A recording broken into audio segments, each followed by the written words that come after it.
12 साल की संतान की बलि चढ़ा सकती है? क्या अंधविश्वास इंसान की इंसानियत को निगल जाता है? और क्या झारखंड अभी भी इतना पिछड़ा है कि इस तरह की घटना हमारे राज्य में घट रही है? जोहार, नमस्कार, मैं मौसमी शर्मा और आप देख रहे हैं ग्लोबल मीडिया अपडेट्स। तारीख 22 मार्च, मंगला जुलूस का दिन, गांव में उत्सव जैसा माहौल।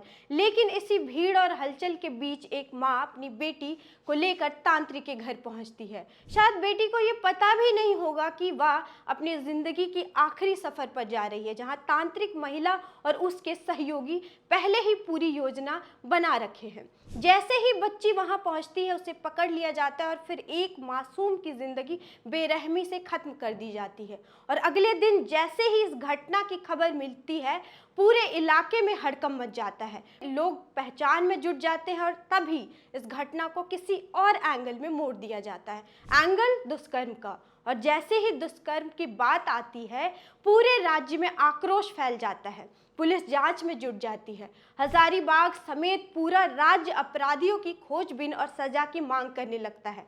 जगह जगह पर लोगों द्वारा कैंडल मार्च निकाला जाता है। नेता अधिकारी भी पहुंचते हैं घर सांत्वना देने, और सरकार और पार्टी दलों द्वारा मुआवजे का भी ऐलान किया जाता है। और इसी बीच पूरा नाटक चलता रहता है। माँ रोती रहती है, इंसाफ इंसाफ चिल्लाती रहती है। लेकिन सवाल है कि आखिर इंसाफ किसको? जब गुनहगार ही इंसाफ की मांग कर रहा है, तो इंसाफ आखिर किसको मिलेगा? आपको बता दें, ये पूरा मामला पोस्टमार्टम रिपोर्ट के बाद सामने आया। पोस्टमार्टम रिपोर्ट में यह साफ हुआ कि बच्ची के साथ दुष्कर्म नहीं हुआ था। वहीं आधिकारिक पुष्टि के बाद पता चला कि महिला का बेटा लंबे समय से बीमार था, इलाज चल रहा था। ये भी एक सवाल है। लेकिन इसी बीच गांव में एक तांत्रिक महिला की एंट्री होती है। वह दावा करती है कि लड़के की बीमारी किसी बुरी शक्ति के असर की वजह से है। उसका इलाज सिर्फ एक बलि से ही संभव है। यहीं से शुरू होती है उस खौफनाक साजिश की कहानी। सबसे पहले हम सराहना करते हैं झारखंड पुलिस की, जिन्होंने तेजी से कार्रवाई करते हुए मां समेत 3 लोगों को गिरफ्तार किया। इनमें वो तांत्रिक महिला भी शामिल है जिसने इस पूरे घटना के लिए उकसाया था। लेकिन जांच अभी रुकी नहीं है। जैसे जैसे परतें खुली हैं, एक और चौंकाने वाला एंगल सामने आया है, अवैध संबंध का। अब सवाल उठ रहा है कि क्या इस घटना के पीछे सिर्फ अंधविश्वास था या फिर इसके पीछे कोई और गहरी साजिश? इसी एंगल के सामने आने के बाद प्रशासन और पीड़ित परिवार को मिलने वाला मुआवजा भी रोक दिया गया है। यानी अब यह मामला और भी जटिल हो गया है। लेकिन इन सब के बीच सबसे बड़ा सवाल यही है कि आखिर एक माँ इतनी निर्दयी कैसे हो सकती है? क्या अंधविश्वास इंसान को इतना अंधा कर देता है कि वो अपने ही खून का खून कर देता है?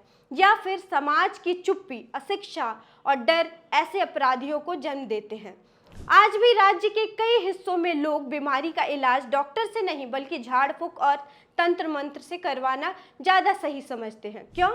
क्या जागरूकता की कमी है या फिर व्यवस्था की विफलता, जिससे लोगों को विज्ञान से ज़्यादा अंधविश्वास पर भरोसा है? और सबसे अहम सवाल, अगर गांव के किसी ने आवाज़ उठाई होती, अगर परिवार में किसी ने विरोध किया होता, तो क्या आज वो मासूम जिंदा होती?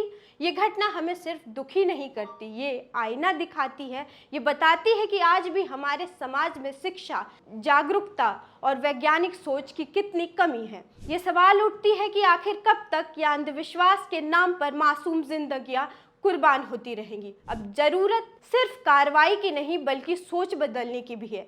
जरूरत है लोगों को ये समझने की कि बीमारी का इलाज सिर्फ अस्पताल में होता है, ना कि बलि देने से। जरूरत है उस डर को खत्म करने की जो लोगों को गलत रास्ते पर ले जाता है। क्योंकि अगर आज भी हम नहीं चेते, तो शायद कल फिर कोई मासूम किसी अंधविश्वास की भेंट चढ़ जाएगी। इस पर आपकी क्या राय है? कमेंट करिए। मेरे साथ बने रहिए ग्लोबल मीडिया अपडेट्स पर। लाइक, शेयर, सब्सक्राइब करना ना भूलिए। धन्यवाद।